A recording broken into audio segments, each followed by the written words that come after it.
அவனை எல்லாரும் ஏமாத்துறாங்க, அவனை எல்லாரும் எக்ஸ்பிளைட் பண்றாங்க, எல்லாருமே கிராண்டடா எடுத்துக்கிறாங்க. அவனை யாருமே பெருசா நினைக்க மாட்டாங்க.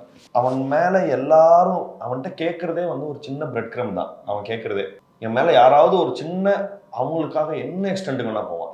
அந்த பக்கத்து வீட்டுல இருந்த பொண்ணு அவனுக்கு பெருசா எதுவுமே பண்ணிடலையே, பட் ஏதோ ஒரு சின்ன கரிசனம் தான் அந்த பொண்ணு. சே இப்படி ஒருத்தன் இருக்கானேன்னு சொல்லி அட்லீஸ்ட் அவளை மதிச்சு பேசினாங்கிறது தான் ஐடியா. பட் அதுல இருந்து அந்த பொண்ணுக்கு எவ்வளவு எக்ஸ்ட்ரீம் போறான்னா உயிர் கொடுக்குற அளவுக்கு. அதே மாதிரிதான் இந்த பையன். அவன் வந்து ஏதோ ஒரு இன்னசென்ஸ் அந்த பையன்கிட்ட பார்த்துருக்கான்.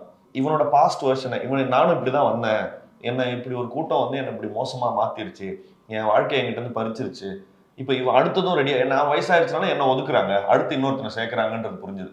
ஸோ அதனாலதான் நீ வேணா போடான்னு.